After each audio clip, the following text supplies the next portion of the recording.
Shalom Alaihim. Selamat pagi Bapak Ibu yang dikasihi Tuhan. Selamat pagi. Kita bersyukur pada pagi hari ini kita bisa beribadah dalam rangka kenaikan Tuhan Yesus. Ini satu anugerah yang luar biasa. Tuhan naik menyiapkan tempat untuk kita bersama. Kita angkat satu pujian, kita bangkit berdiri bersama.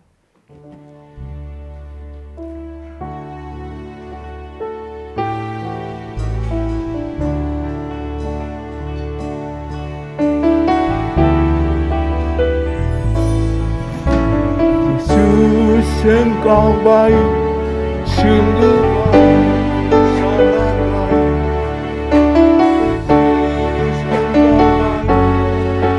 baik, sungguh baik, sangat baik. Tak berkesudahan kasih-Mu, kasih selamanya. Telah mengenal kasih karunia, ku telah mengenal kasih karunia. Kau kaya rela jadi miskin supaya aku jadi kaya. Hosana,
Hosana, Hosana. Yesus Allah. Katakan bersama-sama, Yesus sungguh baik. Yesus, Engkau baik. Benar Tuhan. Ya, tidak sedikit pun kami meragukan kebaikan-Mu Tuhan, karena kebaikan-Mu nyata dalam hidup kami. Amin. Haleluya. Benar. Kasih-Mu tak berkesudahan, kasih-Mu kekal.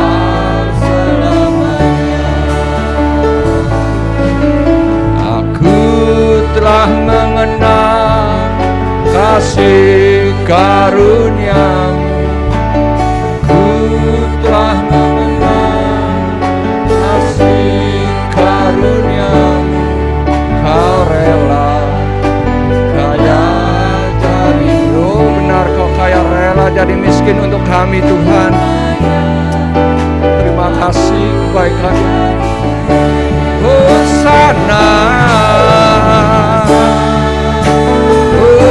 Hosana bagimu Tuhan, bagi Yesus Allahku.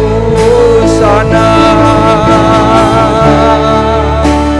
nah, Hosana bagi Yesus.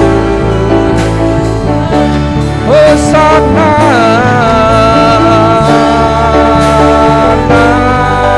Hosana Yesus Allahku. Hosana, Hosana.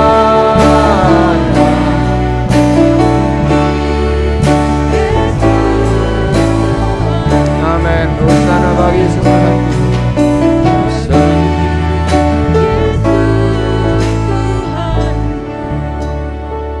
Hosana bagi kemuliaan nama-Mu Tuhan.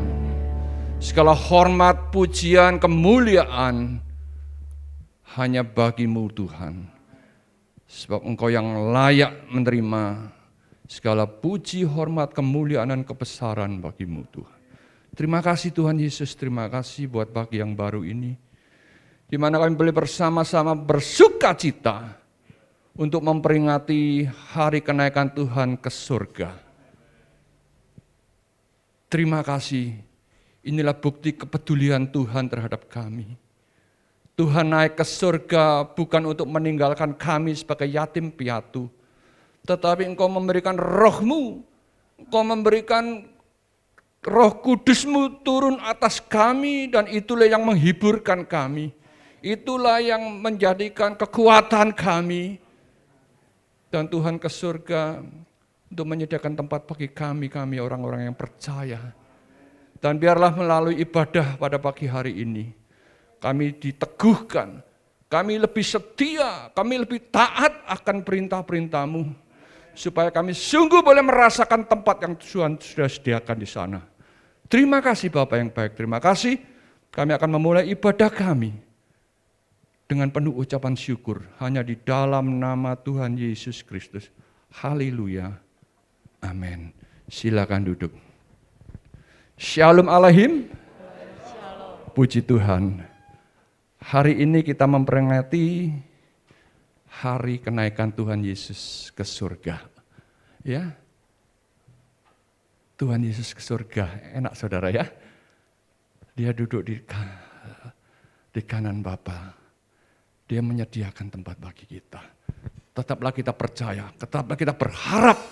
Kita bersyukur kepada Tuhan karena kasih setianya tidak pernah berubah. Haleluya. Oh, amin. Na na na na na na na na na na na na na na na na na na. Sekali lagi. Na na na na na na na na na na na na na na na na na na. Haleluya, ku memuji-Mu Tuhan, karena kasih-Nya tak berkesudahan. Biar yang bernama memuji Sang Raja, di atas gunung dan di dalam samudra. Tanganku ku angkat padamu, mensyukuri rahmat yang Kau beri. Kakiku melompat bagi-Mu. Amin. Haleluya. Bersyukurlah, bersyukurlah kepada Tuhan. Amin. Dia baik, bahwa tanya untuk selamanya. Kasih setianya, kasih setianya. Na na na na na na na na na na na na. Haleluya, ku memuji-Mu Tuhan, karena kasih-Mu tak berkesudahan. Biar yang bernafas memuji Sang Raja, di atas gunung dan di dalam samudra, tanganku angkat padamu, syukuri rahmat yang Kau, kakiku melompat. Amin. Haleluya. Bersyukurlah, bersyukurlah kepada Tuhan, sebab Dia baik, bahwasanya selamanya kasih setia-Nya. Bersyukurlah kepada Tuhan, sebab Dia baik, sebab Dia baik, bahwasanya. Amin. Bersyukurlah kepada Tuhan, sebab Dia baik. Yes. Bahwasanya Dia baik, saudara. Kasih setia-Nya selamanya. Bersyukurlah kepada Tuhan, sebab Dia baik, sebab Dia baik, bahwasanya kasih setia-Nya. Na na na na na na.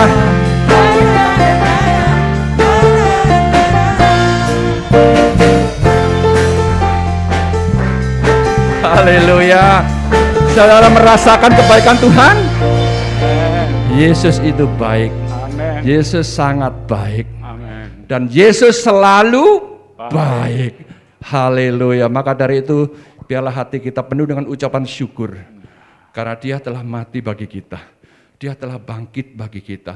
Dan Dia naik ke surga untuk menyediakan tempat bagi kita. Amen. Luar biasa. Saya undang kita bangkit berdiri. Haleluya. Oh, Dia Allah yang luar biasa.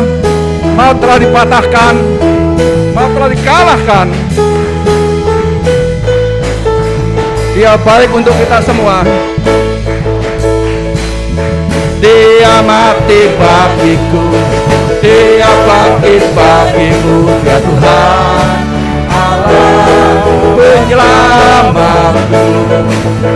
Kuasa maut dipatahkan. Amin. Hidupku dipulihkan.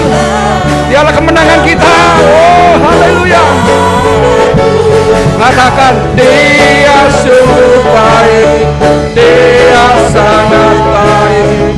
Yesus, Dia baik bagiku. Dia amin. Haleluya. Dia baik bagi kita semua.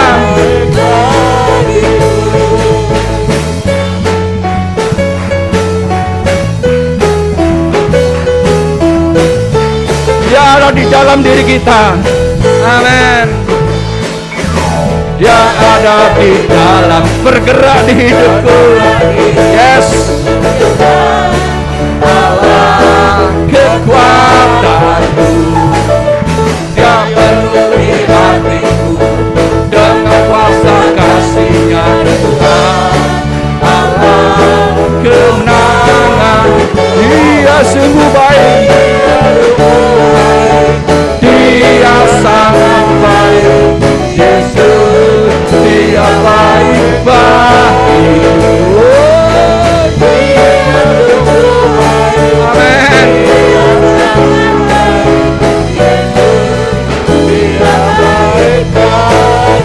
Dia sungguh baik. Dia sangat baik. Dia baik bagiku.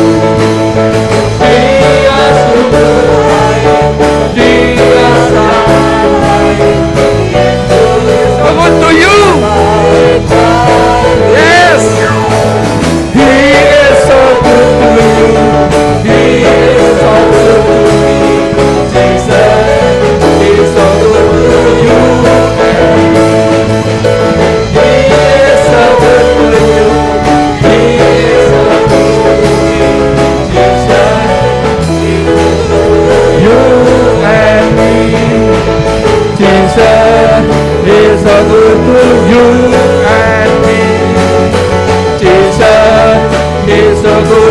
you, He's so good to me, He's so good to you and me. Oh, amen, haleluya. Haleluya. Saya merasakan kebaikan Tuhan dalam kehidupan kita ya. Amin. Dia tak pernah lepaskan kita. Benar. Kebaikannya luar biasa. Amin. Haleluya. Dibuktikan dengan pagi hari ini kita boleh bersama-sama memperingati hari kenaikan Tuhan Yesus ke surga. Haleluya.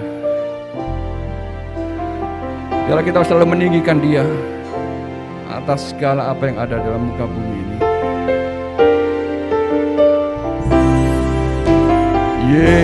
Yesus Tuhan ditinggikan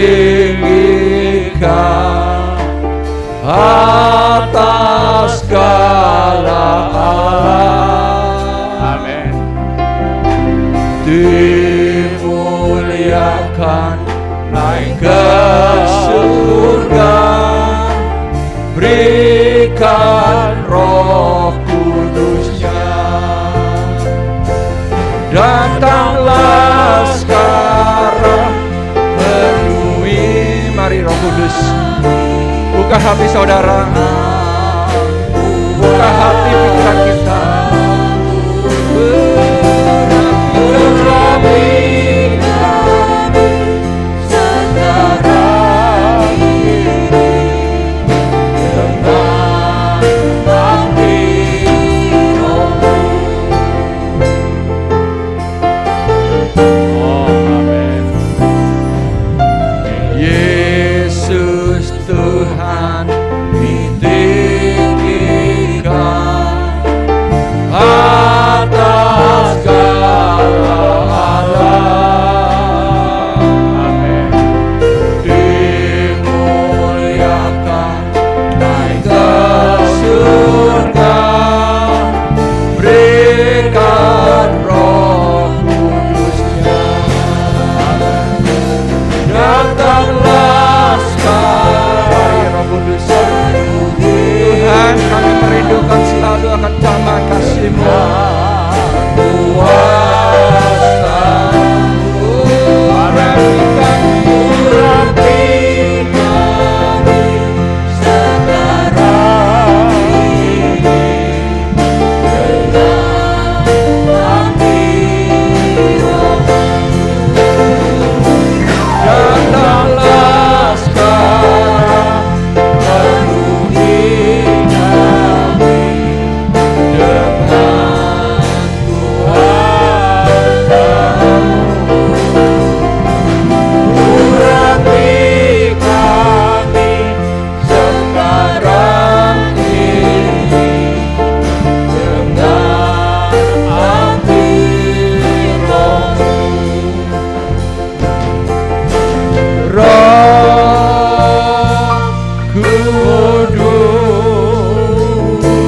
Kudus, ini hamba-Mu. Roh Kudus, penuhi hamba-Mu. Sekali lagi, Roh Kudus ini hamba-Mu. Roh Kudus, ini hamba-Mu. Roh Kudus, inilah kami, inilah hamba-Mu Tuhan, yang selalu rindu atas urapan-Mu Tuhan. Biarkanlah Roh Kudus-Mu terus tercurah atas kami, sehingga hidup kami mendapatkan kekuatan yang baru dari Tuhan. Terima kasih Tuhan, terima kasih. Pujian sudah kami naikkan Tuhan. Sembah syukur kami sudah kami naikkan di hadirat Tuhan. Biarkanlah naik di hadirat Tuhan, menyenangkan hati Tuhan, menjadikan sukacita bagi kami semua, sehingga kami pulang dari tempat ini mendapatkan damai sejahtera dari Tuhan. Terima kasih Tuhan Yesus, terima kasih. Sebentar kami akan mendengarkan sebagian dari firman-Mu. Tuhan, sekali lagi kami mohon Roh Kudus-Mu tercurah atas kami, sehingga setiap penyampaian kebenaran firman Tuhan tidak tertabur dengan sia-sia, tapi menjadikan kami lebih mengerti, bahkan kami mau menjadi pelaku-pelaku firman Tuhan yang Amin. setia. Hamba-Mu yang sebentar akan menyampaikan kebenaran firman Tuhan, juga Tuhan urapi dengan kuasa Roh Kudus-Mu, sehingga apa yang disampaikan hamba-Mu menjadikan kekuatan bagi kami pada pagi hari ini. Amin. Hikmat marifat dari Tuhan turun ke atas hamba-Mu pada pagi hari ini. Ya. Terima kasih Tuhan, terima kasih. Kami serahkan kebenaran firman Tuhan hanya di dalam nama Tuhan Yesus Kristus. Haleluya. Amin.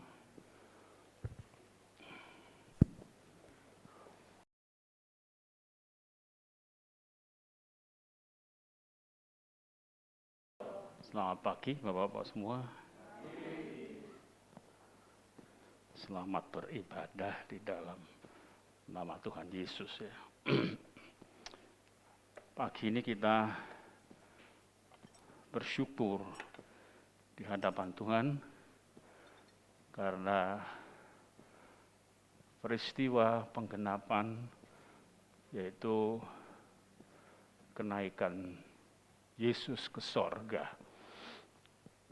Banyak hal yang disanggahkan. Mana mungkin Yesus itu Tuhan dan lain sebagainya. Tapi kita bersama tidak lagi itu merupakan pertanyaan. Tapi itu pengharapan yang sudah dinyatakan. Ya, karena itu bersyukurlah kita dan kita memiliki sukacita itu di atas segalanya, saudara ya, di atas kesemuanya. Mari kita akan membaca bacaan kita pada pagi ini secara seragam. Dari tadi sesi pertama, Kisah 1 ayat 6 sampai dengan 11, Kisah Rasul pasal 1 ayat 6 sampai dengan 11. Sudah ketemu semua? Saya tunggu ada ibu yang masih belum ketemu.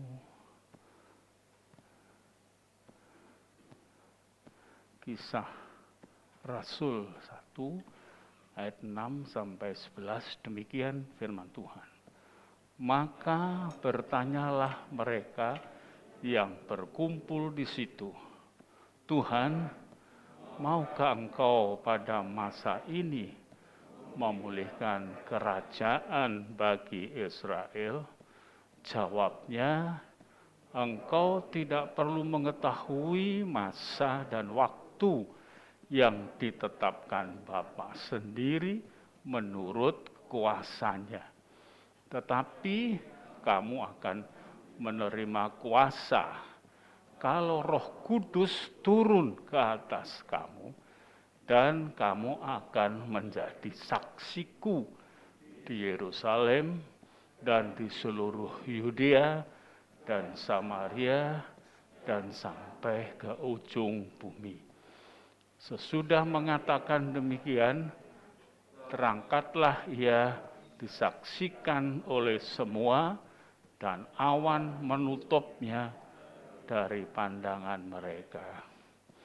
Ketika mereka sedang menatap ke langit waktu ia naik itu, tiba-tiba berdirilah 2 orang yang berpakaian putih dekat mereka dan berkata kepada mereka, "Hei orang-orang Galilea, mengapakah kamu berdiri melihat ke langit? Yesus ini yang terangkat ke surga meninggalkan kamu akan datang kembali dengan cara yang sama seperti kamu melihat dia naik ke surga. Berbahagialah aku jikalau aku mendengarkan firman Allah dan melakukannya." Amin. Silakan duduk. Aduh, maaf napas saya ini cekak. Sudah cekak, dipekap lagi dengan keharusan kita bersama. Ya, saudara sekalian, tadi pagi sudah diterangkan dengan cukup jelas 3 hal dari misi Tuhan Yesus, ya, naik ke sorga, yaitu menyediakan tempat. Lalu yang kedua yaitu memenuhkan ya Roh Kudus, dan yang ketiga yaitu menanti kedatangan yang kedua kali. Saudara sekalian, ini yang prinsip yang harus kita pegang. Tetapi kita sangat mengganjal dengan pertanyaan murid-murid yang pada waktu itu mereka setelah Yesus selama 40 hari itu memberitahukan tentang kerajaan yang akan dibangunnya, yaitu kerajaan Allah, maka 40 hari naik ke sorga. Saudara, pertanyaan ini perlu kita maklumi, ya, dalam artian mereka ini mengungkit tentang sesuatu yang tercantum di dalam jaminan dari Tuhan, yaitu Israel itu akan dipakai sebagai alat untuk menjadi kemuliaan Tuhan. Tetapi sejarah yang diikuti mereka dalam hidup mereka mengikut Yesus, mereka melihat mukjizat yang dilakukan, lalu melihat juga setan, iblis itu diusirkan, dan banyak hal, bahwa semua itu telah terjadi yang kemudian langsung puncaknya naik di tiang salib. Nah, ini merupakan gempuran terhadap psikisnya, kejiwaannya. Kenapa? Ya, karena mereka berpikir Yesus melakukan hal seperti itu, ya, 4.000 orang, 5.000 orang dijamin sekaligus dengan mukjizat. Maka Yesus bisa mengatasi ekonomi dari masyarakat itu, lalu membuangkan setan dan lain sebagainya. Ini jelas Yesus adalah sebagai raja yang penuh dengan kuasa, tidak perlu memakai senjata militer, sudah bisa untuk mengalahkan musuhnya. Pikirannya itu. Karena itu ini pertanyaan ini muncul ke permukaan, ditambah melihat Yesus itu hidup. Dan Yesus sebentar mau naik ke sorga. Pemikiran-pemikiran yang bersifat politis inilah yang sebetulnya sangat mengganggu. Karena kalau berkaitan dengan hal-hal yang bersifat politis, itu mesti pengerahan kepada kekuatan manusiawinya. Lalu terjadi pentokohan, lalu terjadi pro dan kontra, dan lain sebagainya. Nah, ini menemukan sosok yang betul-betul pada waktu itu sempat membuat gemparnya lingkungan yang ada di wilayah itu.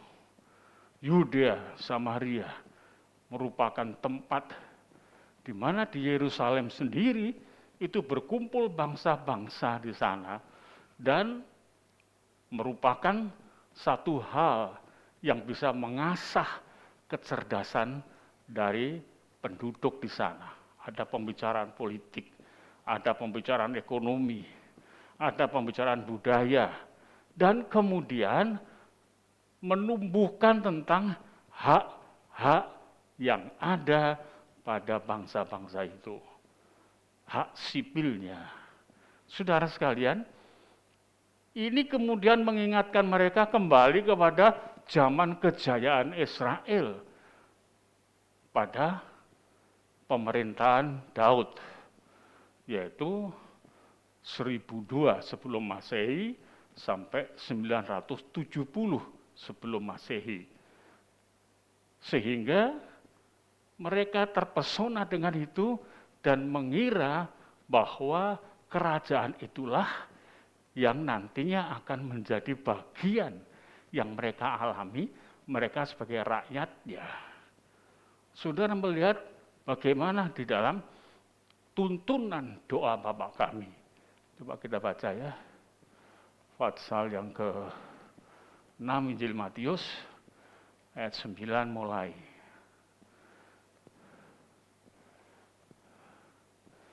Kita melihat di situ, karena itu berdoalah demikian. Bapa kami yang di sorga, dikuduskanlah namamu. Terus, datanglah kerajaanmu, jadilah kehendakmu di bumi seperti di sorga. Berikanlah kami pada hari ini makanan kami yang secukupnya, dan ampunilah kami akan kesalahan kami, seperti kami juga mengampuni orang yang bersalah kepada kami. Dan janganlah membawa kami ke dalam pencobaan, tetapi lepaskanlah kami daripada yang jahat. Karena Engkaulah yang empunya kerajaan dan kuasa dan kemuliaan sampai selama-lamanya. Tuhan dalam hal ini telah memberikan satu tindakan preventifnya untuk mengamankan dan meluruskan mereka bahwa kerajaan yang diberitakan oleh Tuhan Yesus bahkan sampai kepada penampakan 40 hari itu yang diberitakan adalah kerajaannya, bukan kerajaan di dunia, tetapi kerajaan yang turun dari sorga.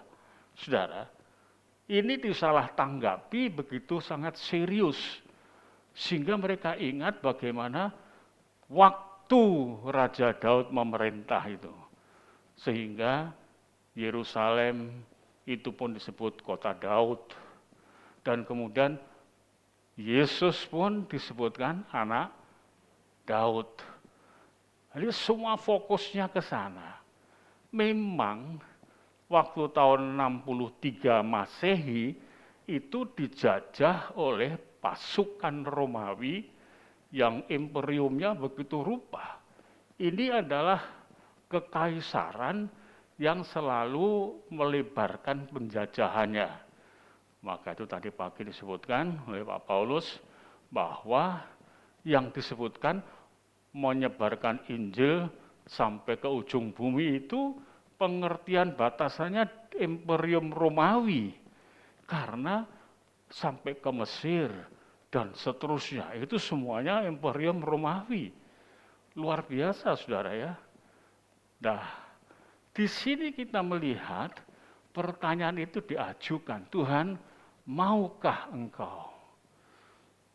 Satu pertanyaan yang mengiba, saudara ya, mengiba. Orang yang mengiba-iba itu bisa membuat hati yang diajak berbicara mengiba-iba itu runtuh akhirnya. Maukah Engkau pada masa ini, bukan besok, masa ini, saat ini, sekarang ini, saat ini, dengan pemikiran apa gunanya Yesus kemudian mengumpulkan semuanya, suruh menunggu dan berkumpul. Lalu kemudian perintahnya kepada Yohanes, Petrus ya, supaya menggembalakan umatnya dan lain sebagainya. Tentunya di sini merembukkan masalah bagaimana kerajaan itu akan dibentuk, akan disusun. Saudara kalau mempunyai andalan ya, kita punya andalan militer ya, ada pasukan setan ya, ada Kopassus, ada yang kebal ditembak, lalu ada yang begitu bisa memukul rubuh itu susunan batu yang tinggi sekali, dari atas sampai ke bawah terbelah semua. Luar negeri kagum, Indonesia itu jangan dibuat main-main, karena bukan cuma senjatanya saja, tetapi personil militernya itu ngeri. Ditunjukkan mereka bagaimana ular dipancung kepalanya langsung diisap darahnya. Itu pasukan Amerika sudah kelepek-kelepek, tidak bisa apa-apa, saudara ya. Takut. Itu kalau orang punya andalan itu kan bangga, saudara ya. Bangga sekali. Apalagi kalau lihat postur tubuhnya itu begitu rupa ya. Ya, berlekuk-lekuk begitu, wah pasti akan ada satu kehebatan yang ditampilkan, semua mesti kalah. Yesus menunjukkan mukjizatnya. 2000 setan usirkan, bahkan waktu ingin masuk ke babi saja minta izin kepada Tuhan. Kalau tidak diizinkan tidak bisa. Ini kekuatan kuasa luar biasa. Karena itu mengiba-iba, maukah mengembalikan kembali kerajaan Israel seperti pada waktu zaman Daud. Saudara, Daud itu memang terkenal 3 agama besar, agama Samawi, dia tahu cerita tentang Daud dan kepahlawanannya. Sekarang yang perlu kita pikirkan adalah begitu Tuhan menyampaikan firman-Nya, pengajarannya, dan juga misinya yang cukup jelas, ditandai dengan tanda kuasa mujizatnya, yang mereka lihat mujizatnya, bukan isinya, esensinya dari misi itu. Misi itu adalah untuk menyelamatkan semuanya supaya tidak di dalam kebinasaan. Yohanes pasal 3:16 itu. Karena begitu besar kasih Allah akan dunia ini, saya terangkan berkali-kali, akan dunia ini, ya. Itu adalah kasih yang sifatnya itu universal. Semua. Meskipun banyak yang menolak itu, tapi kasih Tuhan itu menyeluruh. Tidak ada jengkal tanah yang tidak diperhatikan oleh Tuhan. Tidak ada jengkal lahan rumah yang kemudian tidak mendapatkan keterbukaan dari Tuhan. Di sini terbuka semua karena begitu besar kasih Allah akan dunia ini sehingga Ia telah mengaruniakan anaknya yang tunggal. Dunia telah diperhitungkan dalam perhitungan Yesus dengan misinya. Untuk apa? Untuk diamankan, diselamatkan. Sebab apa? Dunia sudah tercemari dengan dosa. Sehingga itulah yang sering saya sampaikan di dalam Kejadian pasal 3 ayat 19 dan seterusnya itu, maka dunia itu dipenuhkan dengan onak, duri, dan peluh. Sehingga manusia mesti mencari ke sana, mencari kehidupan. Sebab manusia itu makhluk sosial yang sangat cerdas. Penuh dengan onak dan duri, diolah begitu rupa. Kesibukannya itu memeras otaknya, memeras tenaganya, memeras waktunya. Di sementara penduduk bumi ini semakin bertambah-tambah. Semakin begitu saling berebut. Sekarang ini kita melihat kompetisinya cukup ketat, saudara. Ketat sekali. Dulu S1 saja sudah bisa mentereng, saudara ya. Dulu sarjana S1 sudah mentereng. Sekarang tidak cukup. Persaingannya luar biasa. Mesti S3. S3 pun juga sekarang sudah mulai harus memicu terus. Karena persaingan bersamaan dengan karir itu, ya, ini menentukan tentang bagaimana memfasilitasi hidupnya. Punya titel tapi tidak punya kepiawaian juga tertinggal, ya. Karena itu perlu mengetahui hal ini, persaingan ketat antara titel dan kepiawaian, kecerdasan, ketangkasan, kemampuan melihat peluang, dan lain sebagainya. Itu sulit sekali. Manusia akibatnya tadi itu lupa kepada Tuhannya. Sulit. Nah itu sebabnya kasih Tuhan mewadahi semuanya.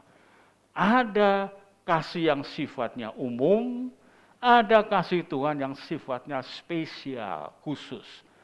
Spesial atau khusus itu dipisahkan dengan barang siapa yang percaya akan Dia. Ini kalimatnya. Jadi ada yang umum semua dikasih. Saudara, biarpun ada perampok, pembunuh, penipu, koruptor, dia bekerja giat, dia mesti dapat rezekinya. Tetapi satu hal, mereka tidak mendapatkan bagian misi Yesus naik ke surga, yaitu memberi tempat rumah di surga. Ini yang perlu dipikirkan. Maka itu Tuhan mengatakan di sini, engkau tidak perlu mengetahui masa dan waktu yang ditetapkan Bapa sendiri menurut kuasanya. Tidak perlu. Yang seperti itu tidak perlu. Ini ada hal yang tadi pagi disebutkan urgensinya lebih tinggi ketimbang yang lain. Orang bukan dari hidup yang makan pakai seperti ini. Yang dapat kita rumuskan dalam filosofinya, yaitu sandang, pangan, mapan. Tidak cukup kita di bumi seperti itu. Sebab masih ada dimensi lain yang perlu untuk digugah di dalam kesadaran kita bersama, yaitu sorga. Karena itulah jaminan dari Tuhan itu begitu rupa. Jadi jangan terlalu memikirkan hal-hal yang terlalu sepele kalau kita bersama-sama mengerti rahasia keberadaan Tuhan. Saudara, kemiskinan yang ada itu sebenarnya bukan akibat kecelakaan di dalam ekonomis dan sosialnya atau politiknya. Tidak. Mau menerjang masuk ke sana tetap saja. Kemiskinan itu ada. Ketidakadilan itu ada. Tapi kalau disadari kemiskinan dan ketidakadilan itu akibat dari kita meninggalkan Tuhan, baru ketemu nalarnya. Sebab ini yang menguntungkan, sadar kemiskinan di dunia ini, sadar ketidakadilan di dunia ini, akibat dosa, ini mendorong mereka mendekat kepada Tuhan. Kalau tidak bisa. Nah saudara, berat tugasnya Tuhan. Berat sekali. Menyadarkan manusia itu. Sadar diberi tempat yang lebih indah. Loh kok ya tidak mau. Kita baca coba Yohanes pasal 5 ayat yang ke-43.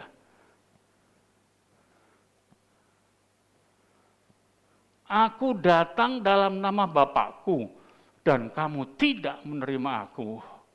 Jikalau orang lain datang atas namanya sendiri, kamu akan menerimanya. Aneh bukan? Tuhan datang atas nama yang maha kuasa dan penentu di atas segala-galanya. Lapis-lapis tanah, sap-sap tanah di bumi ini semua strukturnya itu Tuhan yang mengatur. Tidak akan terjadi satu kelongsoran kalau Tuhan tidak izinkan. Bahkan rambut yang tertanam di kepala kita ini semua Tuhan yang mengatur. Tidak akan rontok kalau Tuhan tidak mengizinkan. Amin, saudara. Jangan protes ya. Ini rambut saya juga sudah mulai rontok. Ini kalau tidak Tuhan yang mengizinkan juga tidak bisa. Nah saudara sekalian, semuanya apa yang ada itu tidak akan bisa kalau Tuhan tidak mengizinkan. Semua harus seizin Tuhan. Maka itulah Tuhan Yesus tatkala beliau menghadap kepada Bapa dalam doanya, kalau boleh cawan ini lalu, tetapi biar bukan kehendakku melainkan kehendakmu jadilah. Kehendak Tuhan yang terjadi.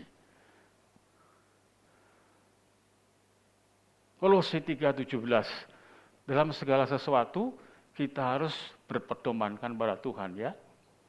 Dan segala sesuatu yang kamu lakukan dengan perkataan atau perbuatan, lakukanlah semuanya itu dalam nama Tuhan Yesus sambil mengucap syukur oleh dia kepada Allah Bapa kita.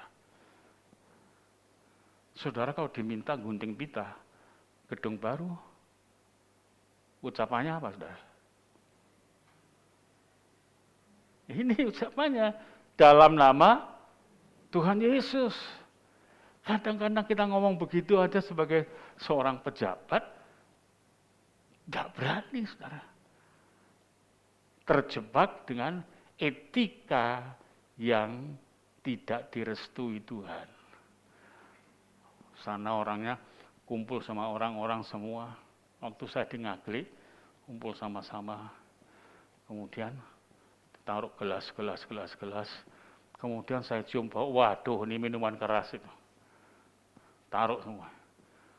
Saya dikasih juga. Ayo Om, untuk keakraban.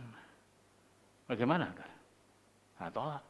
Meskipun baik orangnya, RT-nya baik, lingkungannya baik, saya menerima. Berkali-kali saya lihat yang di depan saya itu anak muda itu 11 gelas loh, kok bisa masuk? Tak hitungi loh.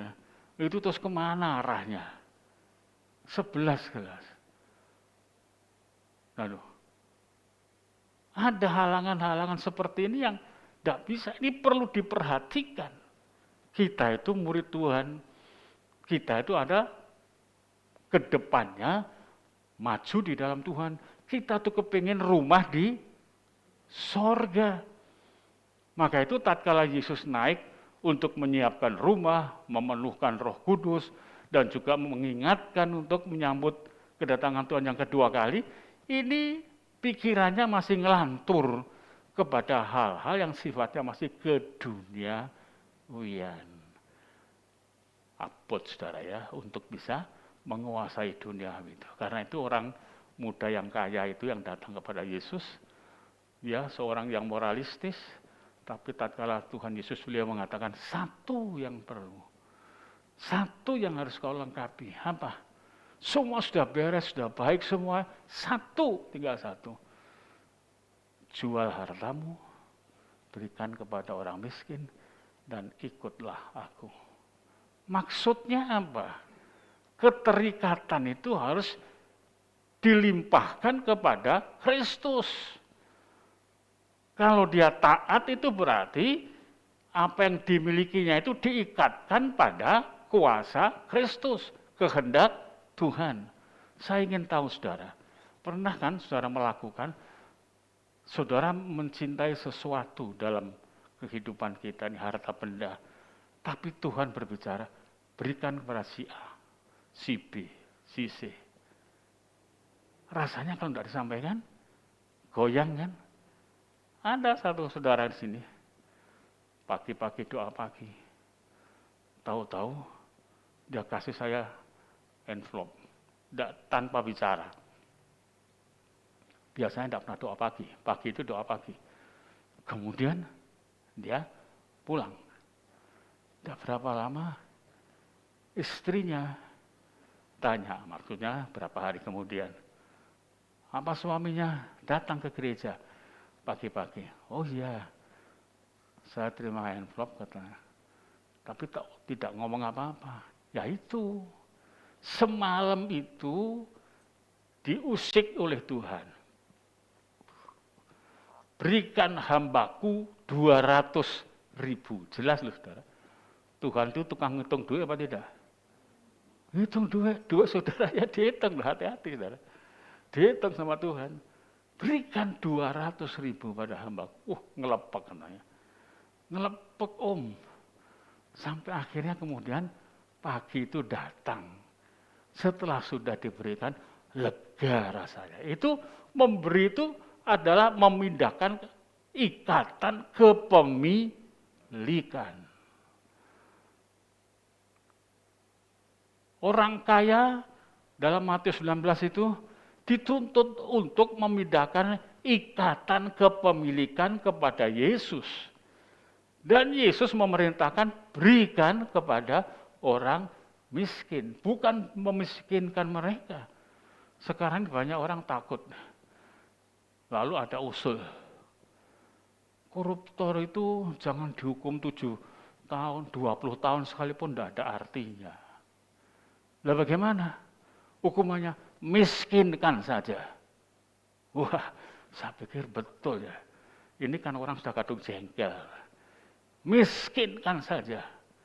Kalau dihukum 20 tahun masih punya cadangan dana. Masih punya. Tapi kalau dimiskinkan, itu seanak, putu semua tidak bisa mewarisi apa-apa. Ngeri, saudara. Nah, kita melihat di situ, Tuhan mengatakan bahwa yang perlu kau pikirkan adalah kamu akan menerima kuasa kalau Roh Kudus turun ke atas kamu. Ini roh ini perlu.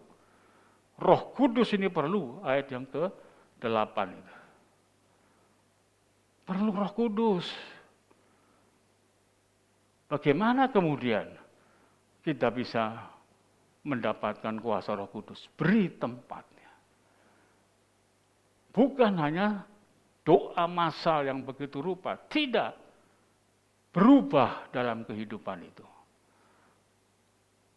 Kita tahu firman Tuhan, upah dosa adalah maut, tetapi karunia Allah hidup kekal di dalam Kristus Yesus Tuhan kita.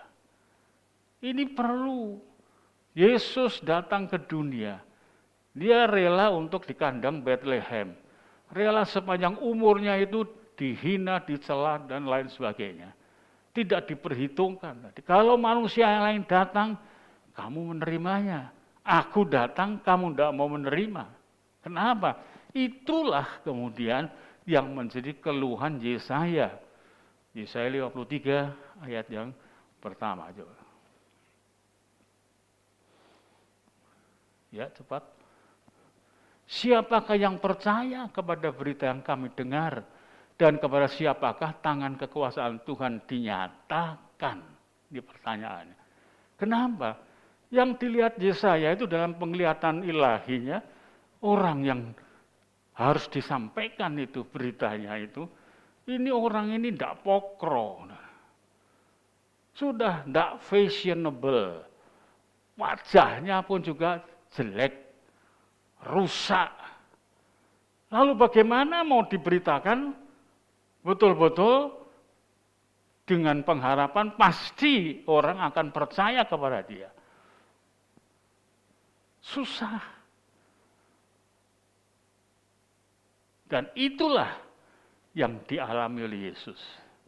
Yesus datang begitu rupa, disiksa, mengalami pemukulan, dan lain sebagainya. Tatkala orang merasa jengkel, orang jengkelnya itu macam-macam, seperti ini juga. Lukas pasal yang ke-24 juga, orang yang berjalan ke Emmaus, jengkel ya. Padahal kami mengharapkannya untuk menjadi pelepas hidup kami. Tapi peristiwa itu sudah 3 hari berlangsung, tidak ada apa-apanya, dan lain sebagainya. Tidak mengerti, saudara. Kenapa ibadah kita kadang-kadang suam-suam, kuku, dan lain sebagainya? Karena pengertian itu belum tertanam begitu dalam tentang Yesus dalam kehidupan kita. Apa dipikir Yesus itu hanya untuk sebagian orang Kristen saja? Tidak. Yesus itu untuk dunia. Tetapi dunia menolak. Bersyukur saudara dan saya menerima. Setelah menerima itu pelihara ini iman ini. Pelihara. Saya selalu menghitung ke belakang dalam kehidupan saya. Bagaimana saya berapa kali mau mati. Kepala sudah diumpankan di rodanya mobil truk besar itu. Kemudian saya bagaimana didorong untuk diumpankan pada sebuah mobil. Kemudian bagaimana kecelakaan itu tidak saya sadari, saya mau dihantamkan ke pohon kepuh. Kemudian di kangkangan mobil besar dari semen Gresik itu. Lalu kemudian bagaimana mau diumpankan di kereta api. Sementara saya sudah tahu, ya, orang-orang yang satu kendaraan dengan saya tidak mengerti sama sekali. Makin dekat, ini sopir bagaimana mau dihantamkan atau bagaimana? Saya berserah dalam nama Yesus. Baru sopirnya bilang, oh kereta api, langsung digenjot. untung saudara mesinnya itu tidak macet. Biasanya kalau motor-motor tua, mobil tua itu rel spur, kendaraan itu spurnya jalan, itu sepanjang 200 meter ke depan ke belakang, itu gaya magnetnya luar biasa. Ini tidak. Lalu mereka semua berteriak, kok ada spur, kok tidak tahu ya saya, dan lain sebagainya. Ditutup oleh kuasa kegelapan. Karena itu perlu dipenuhkan dengan kuasa Roh Kudus itu, bukan untuk memamerkan glosolalianya saja, tetapi apa peran Roh Kudus di dalamnya. Ini yang perlu kita ketahui. Roh Kudus memberikan kita hidup di dalam kekudusan. Ada yang tandanya kelihatan, bahasa roh. Ada yang tidak kelihatan. Saudara pernah tidak? Satu kali waktu itu roh itu masuk ke dalam diri saudara, dan kemudian ditampakkan sesuatu yang dulunya kita anggap itu bisa ditoleransi. Oh itu lumrah, dan lain sebagainya. Begitu ditampilkan, begitu merasa jijiknya luar biasa. Mengerikan hal itu. Saya sampai bergidik-bergidik. Saya bilang, terima kasih Tuhan, Engkau tunjukkan hal itu. Tapi kadang-kala saya mau ngomong itu susah. Karena zaman sekarang itu zaman yang serba mau masuk di akal. Tidak masuk di akal, ditolak. Karena itu butuh Roh Kudus untuk menjadi saksi, menyaksikan kebenaran itu kepada masyarakat dunia. Saudara membutuhkan keberanian, membutuhkan hikmat, membutuhkan kebijaksanaan, membutuhkan timing yang tepat, membutuhkan banyak sekali hal. Kita kemudian bisa menangkal ketakutan-ketakutan, ancaman-ancaman itu. Sebab dunia itu menolak Yesus dengan berbagai cara, dicoba untuk dibatalkan, untuk dibukankan, untuk dimaksudkan dalam kategori penipu dan lain sebagainya. Dan saudara melihat, ada pendeta yang dari Kalimantan ya, yang kesembuhan itu ya. Oh langsung masuk YouTube, pembohong, penipu dan lain sebagainya. Padahal sudah ditunjukkan orang-orang yang sembuh. Orang-orang yang bukan dari Kristen. Sampai ada militer, ibunya dalam kondisi yang seperti itu. Dia ngomong, ibu saya sembuh, 2 tahun lumpuh. Tapi masih juga dituduh. Itu adalah pembohong, pemfitnah dan lain sebagainya. Aduh, abot saudara. Yang paling enak kelihatannya, tanda kutip ya, itu yang tidak apa-apa. Itu golek amane dewi. Tapi besok, kalau sudah hari kedatangan Tuhan yang kedua kali, dia baru kerauso. Sebab ini tidak hanya berhenti di situ. Tetapi kamu akan menerima kuasa kalau Roh Kudus turun ke atas kamu. Dan kamu akan jadi saksiku di Yerusalem dan di seluruh Yudea dan Samaria dan sampai ke ujung bumi. Ini wilayah-wilayah yang kritis, saudara. Jadi saksi di situ, mesti berani mati. Tadi pagi disebutkan sudah, digorok, digeraji, dipenggal. Satu kali waktu saya itu mimpi, kaget saya saudara. Ada kelompok hitam-hitam datang, pakaiannya hitam-hitam semua. Itu belum tumbuhnya ISIS ya, belum ada berita ISIS. Saya bilang sama istri, hati-hati, ini akan tumbuh gerakan dari sebelah timur sana. Kelompok orang hitam-hitam dan membunuh orang. Saya ditangkap di depan situ. Kemudian saya digorok. Saya bilang, Tuhan, kalau memang itu kehendak Tuhan ya apa boleh buat? Iya kan? Kalau Tuhan menghendaki bagaimana? Ya siap. Saudara, saya berdoa. ISIS muncul toh akhirnya. Hitam-hitam itu. Berapa tahun yang lampau. Dulu saya datang kelihatan Pak Harto, datang ke sini, lalu beritahukan kepada saya ya, kalau nanti terjadi apa-apa dengan orang Kristen. Banyak toh Kristen yang kemudian pada tahun 98 itu dibunuh di Jakarta itu. Saking saya bukan wartawan, saudara ya. Kalau wartawan ini tulis saja ini.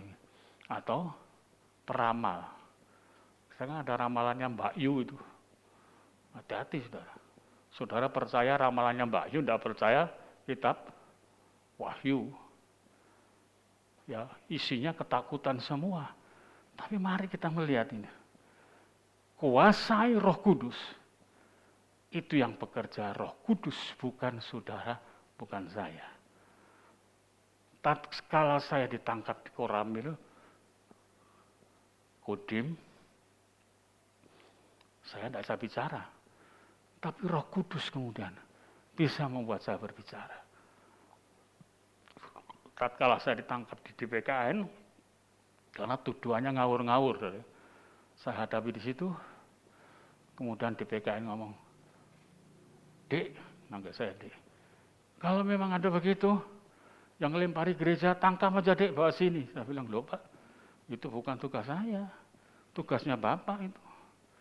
Kalau Bapak tidak mau, ya percuma Bapak menyandang berpakaian seperti ini dengan predikat sebagai polisi. Ini ada polisi ya, polisi. Ya. Kalau saya laporkan ke atasan, Bapak pasti nanti akan mendapatkan masalah. Oh iya, gini dek, becik ketitik olo ketoro. Suwi kan? Ya. Becik ketitik olo ketoro. Waktu di Kodim demikian juga. Saya dipanggil. Saya waktu itu mau dipukul, karena memang informasinya itu fitnah. Tatkala saya ngomong, tunggu Pak. Jangan sampai kemudian saya setelah dipukul, badan saya bengkong semua, kemudian baru turun surat pemutihan. Saya tidak bisa begitu. Saya kerja juga di bawah departemen. Kaget. Departemen apa? Agama. Saya tunjukkan kartu jabatannya. Loh, iya ya, sudah, jadi baik. Lalu saya turun ke Pasi 1 juga. Sini. Saya bilang, ya. Kalau saudara ternyata benar, artinya tidak ada kesalahan dan fitnah itu merupakan fitnah, saya akan membela saudara. Loh, saya kok berani angkat Alkitab? Terima kasih Pak, cukup Alkitab yang membela saya. Kaget. Belakangan saya dipanggil kemudian. Dipanggil ke mesnya Kodim. Kemudian pikir saya, wah benjut saya ini udah. Tidak apa-apa. Roh Kudus beri kekuatan. Itu bukan saya. Roh Kudus, saya sendiri juga heran kok. Tatkala sudah sampai di sana, malah minta dukungan doa. Mungkin ada yang kenal di sini ya, Pak Sumarjo, Mayor Sumarjo. Ya. Waktu itu, tolong saudara pendeta, bantu saya dalam doa. Beliau mengatakan, saya ini Katolik. Tapi berapa tahun saya di sini, dia dari tim pelita. Ya. Saya tidak berani untuk beribadah. Tapi lihat saudara pendeta seperti itu, tergugah di saya. Maka saya minta bantuan doakan. Terus berjanji, setelah sudah ini pensiun, saya tidak mau diangkat lagi. Saya kepingin untuk melayani Tuhan di gereja Katolik. Dan betul saudara. Siapa? Roh Kudus yang bekerja. Amin. Saudara bisa mendapatkan kekuatan. Maka itu kalau ada persoalan, sedangkan kita ada dalam lintasan kekudusan, jangan mencoba untuk berpindah lintasan. Tetaplah hidup di dalam kekudusan, tetaplah hidup di dalam kebenaran, tetaplah berjalan di situ, meskipun itu akan merupakan sesuatu penyebab fitnah, musuh datang, tenung dan lain sebagainya. Tetaplah berjalan. Tuhan akan memberikan pembelaan. Sebab itulah kenapa saksi itu perlu Roh Kudus. Menjadi saksi itu tidak mudah. Di pengadilan pun Saksi itu kalau keliru-keliru salah-salah, dia bisa jadi terdakwa. Maka itu kalau orang sudah urusan itu panggilan saksi, lebih baik lepas, tidak mau. Karena ada risiko. Filipi, pasal berapa itu? 1:29 loh. Filipi 2 ya. Yang berkenaan dengan anugerah, bukan cuma selamat. 1:29. Filipi 1:29, tayangkan. Sebab kamu dikaruniakan bukan saja untuk percaya kepada Kristus, melainkan juga untuk menderita untuk Dia. Itu karunia. Penderitaan itu untuk Tuhan itu karunia. Tapi banyak yang menolak. Karena dilihat wujudnya. Belum itu. Tapi wujud yang surgawinya belum pernah dilihat. Wujud surgawinya melebihi segalanya. Yesus yang kelihatan seperti domba yang tersembelih di sana, duduk di sebelah kanan Allah. Luar biasa. Mana sekarang wujud dari kehidupan iman kita yang bersaksi kepada dunia? Hati-hati sekarang gereja, dunia malah dimasuki, gereja dimasuki dunia sekarang. Hati-hati. Kalau ada khotbah yang disampaikan dalam kebenaran yang lurus-lurus, banyak orang tidak suka. Karena tersinggung, karena inilah, karena itulah, dan lain sebagainya. Nah saudara, perhatikan di sini. Saya sering tersinggung, disinggung, tapi saya bersyukur karena singgungan-singgungan itu, saya menjadi terdidik di dalamnya. Nah saudara perhatikan di sini. Sesudah Tuhan Yesus memberikan pernyataan itu, Roh Kudus turun ke atas kamu dan kamu akan menjadi saksiku, saksi pekerjaan yang besar-besar, pekerjaan yang tidak dapat diterima oleh akal manusia, itu pekerjaan yang luar biasa. Berkutat di situ, bertahan di situ, mungkin mengalami siksaan, mengalami penderitaan, tetapi semuanya itu tidak mengalami secara menyeluruh. Hanya orang-orang tertentu yang Tuhan izinkan untuk mengalami itu. Sedangkan Tuhan banyak cara untuk mendidik kita bersama. Saya dididik dengan lihat penyakit terus. Dan sakit saya itu sakit yang selalu mengarah pada kematian. Terus, saudara. Terus. Dan sementara mengalami itu, roh setan itu berbicara, ya, ini waktumu, sampai saya kemudian bikin surat wasiat. Kalau saya nanti mati, begini, tuliskan. Gitu. Ya ternyata, papi angkat saya, itu papanya Pak Willy, tahu. Dia bilang, apa bang, kamu bikin begini. Kamu udah punya iman ya? Robek. Untuk bangkit kembali, saudara. Oh, saya di sini mengalami banyak hal, bukan cuma di sini aja sebetulnya ya. Di mana-mana ada urunan terbanyak di sini pada awal pertama. Sekarang lain lagi caranya, yaitu dinikmatkan. Hati-hati jadi pendeta itu. Kalau sudah kemudian nikmat, lalu kemudian minta lagi, bukan nikmat saja, bukan dilayani, malah berbalik. Aku layanono dan kalau sudah itu suapen. Minta dilayani dan minta disuapi. Tidak ada lagi kemudian hidup sebagai saksi Kristus. Dia berleha-leha seperti itu dan banyak seperti itu.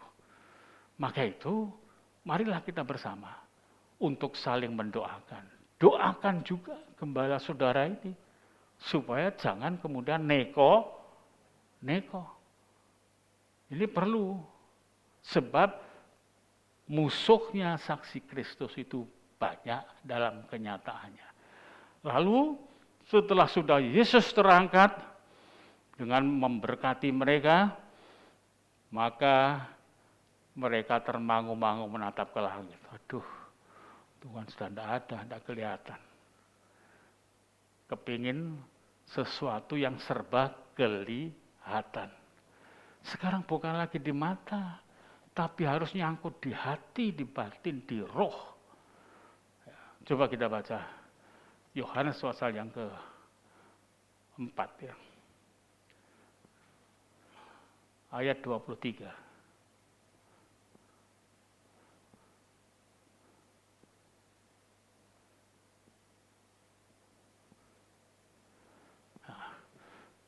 Tetapi saatnya akan datang dan sudah tiba sekarang bahwa penyembah-penyembah benar akan menyembah Bapa dalam roh dan kebenaran. Sebab Bapa menghendaki penyembah-penyembah demikian. Menyembah dengan roh dan kebenaran. Mari kita koreksi penyembahan kita kepada Tuhan itu penyembahan sambil lalu atau betul-betul dalam roh dan kebenaran. Saya bicara aja dengan beberapa rekan hamba Tuhan.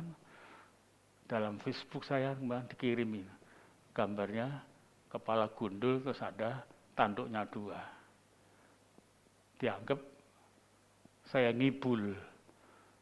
Saya dinyatakan kesetanan gitu.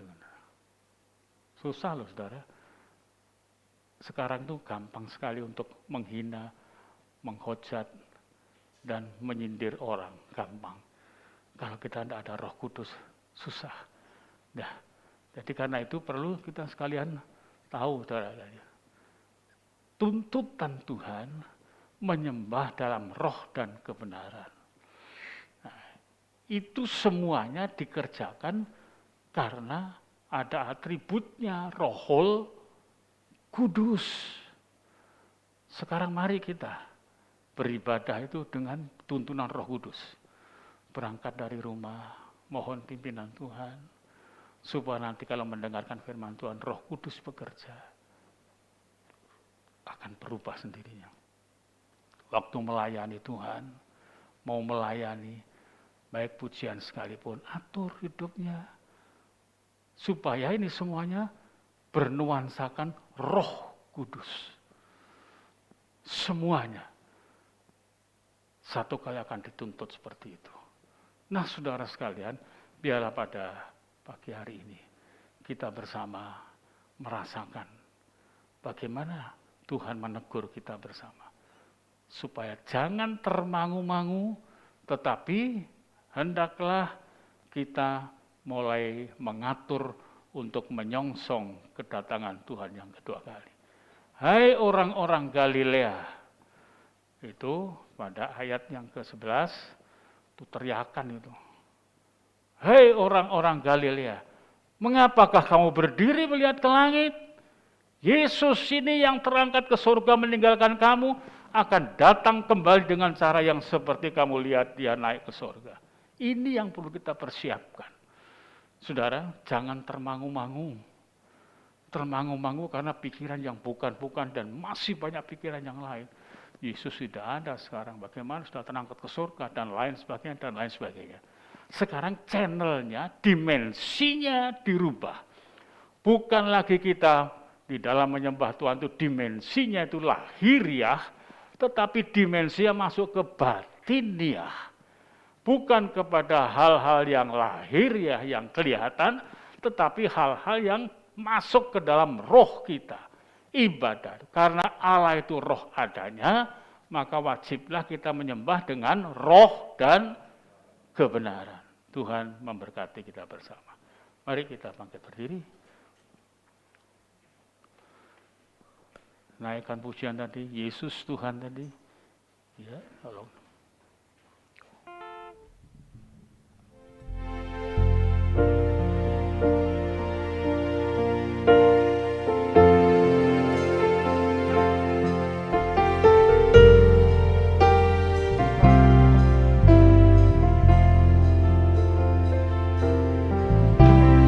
Yesus Tuhan ditinggikan atas segala Allah.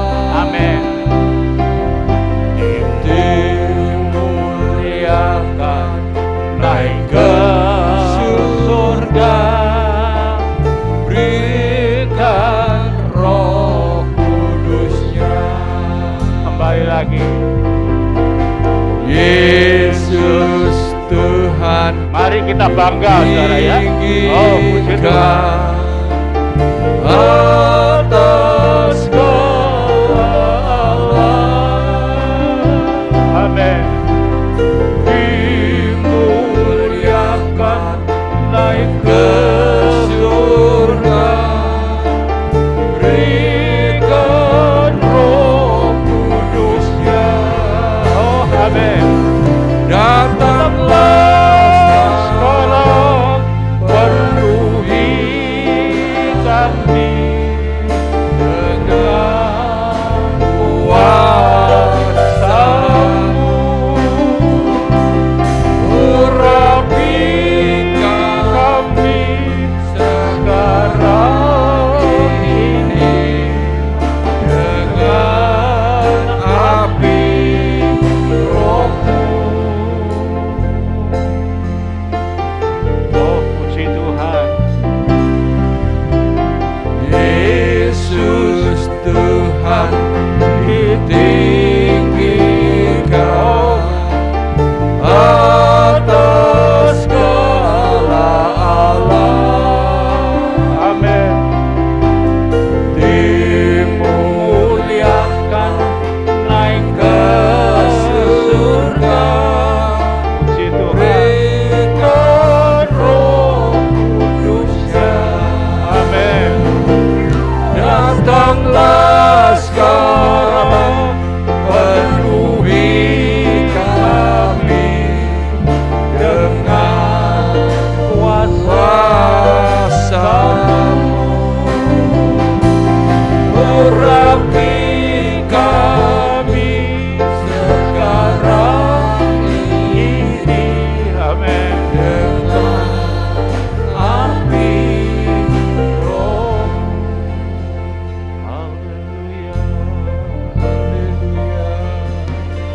Haleluya. Haleluya. Teguhkan kami.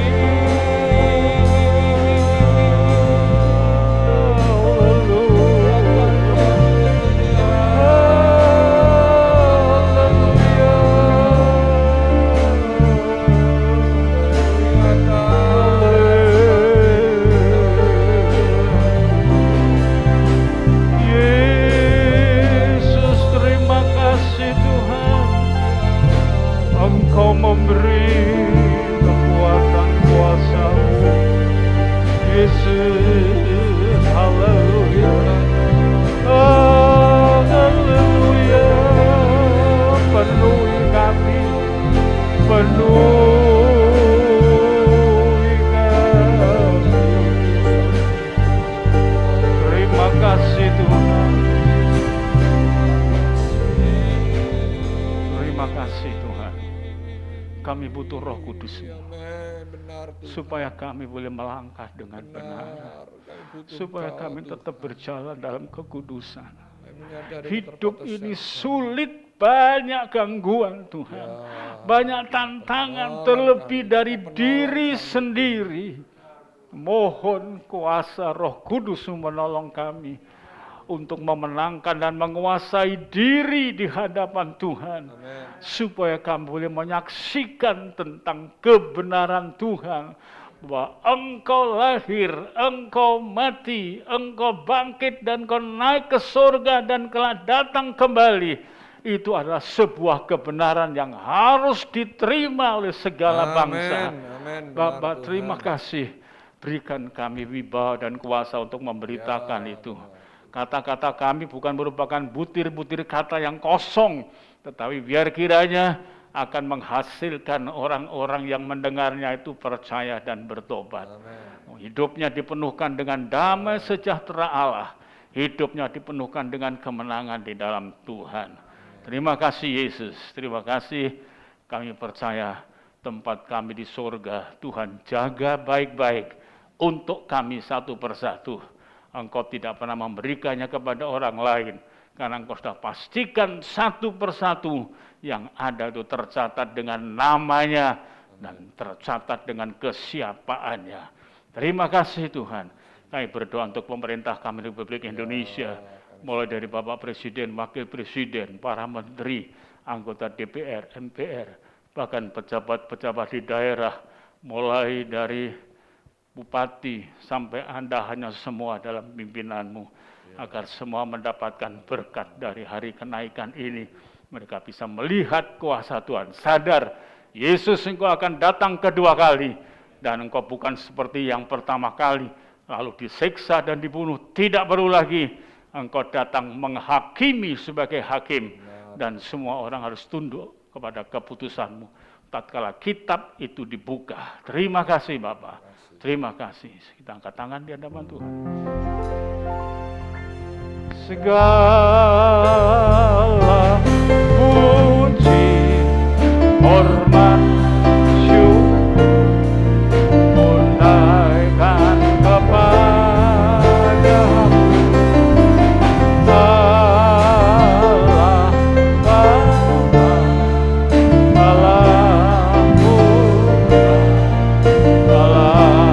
Roh